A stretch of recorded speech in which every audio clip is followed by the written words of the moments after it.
Мен өкмөткө дагы бир ирет эсете турган бир нече маселе бар эле. Ошо 2 жылдан бери айтып келе жатам.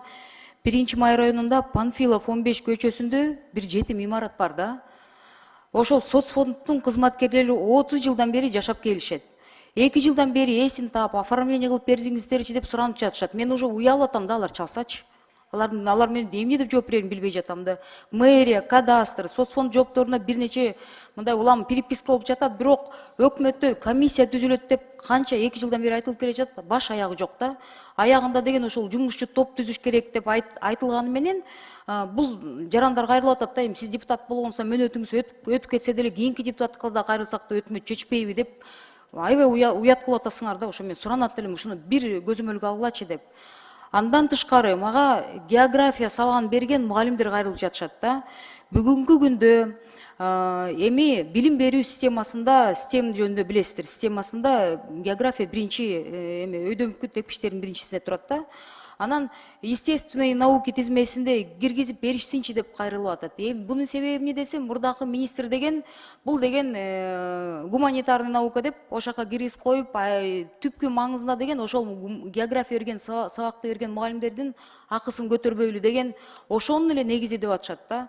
Ушу мугалимдер кайрылып, эми биз деле география аркылуу канча нерселерди, коом таануудан баштап ушу көп нерселер балдардын аң сегизин көтөрөбүз, дүйнөнү тааныганга бул жакшы деп суранып жатышат да. Ошону билим берүү министринен кайрылып суранат элем да. Ошону бир карап көрүңүздөрчү, чоң суранычы.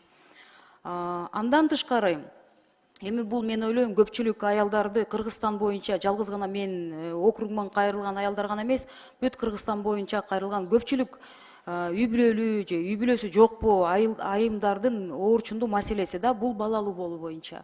Бүгүнкү күндө эко жасай турган мамлекет тарабынан бир да квота жок.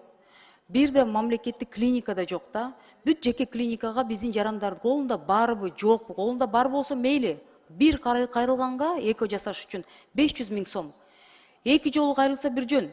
7-8 жолу кайрылышат аялдар. Аягында деген каражат жок болгондуктан балдары да жок болуп, үй бүлөдөн куулуп, кайын журту карабай. Анан деген ажырашууга чейин баратабыз дейт, жолдошторубуздан айрылып, сен мага бала төрөп бере албайсың деп. Аягында бүт нерседе эркеги күнөөлүү болсо деле, аягында аялдар биз күнөөлүүбүз деп, ошо канча айымдар ушул маселени көтөрүп өкмөттө бир айтып коюңуздарчы.